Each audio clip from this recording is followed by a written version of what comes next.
C'est un périple entamé par Carmen Dao dans la ville de Sab il y a quelques jours.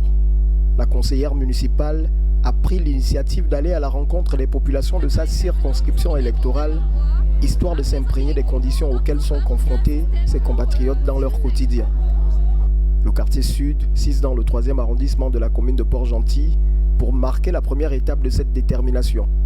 L'idée ici, c'est pouvoir se rendre compte du quotidien de nos concitoyens qui habitent dans des conditions, on va dire, assez difficiles, comme j'ai pu effectivement le constater. Et c'est d'autant plus important, notamment particulièrement en cette période de saison de pluie où ces populations sont touchées par les inondations.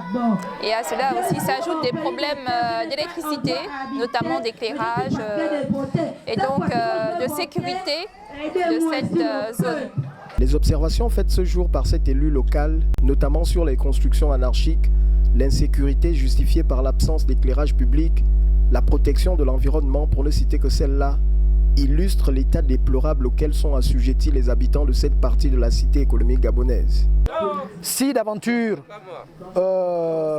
l'ancien maire Ndao Rembogo a emboîté le pas sur la solution aux problèmes qui se posaient dans le passé, je pense que les efforts qu'il a fournis, il y a encore des traces visibles, mais il y a longtemps que les résultats ont reculé.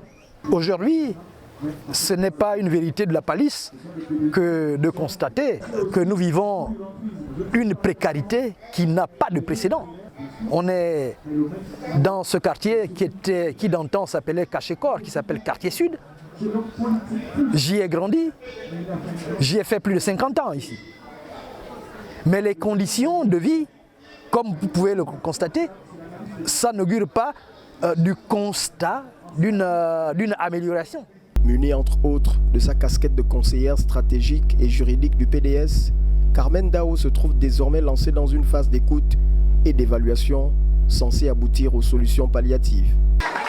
Alors nous sommes dans une phase d'écoute, nous sommes un parti politique, donc notre rôle c'est d'écouter les populations pour pouvoir défendre leur voix, leur cause au travers notamment de notre offre politique, puisque nous avons nos politiques pour répondre à leurs préoccupations. Donc c'est ce travail-là que nous sommes en train de faire. Poursuivre cette aventure dans les quartiers populaires de la ville de Port-Gentil, tout en invitant les habitants à contribuer à un avenir meilleur, est un engagement pris par l'ancien membre du gouvernement de la République gabonaise.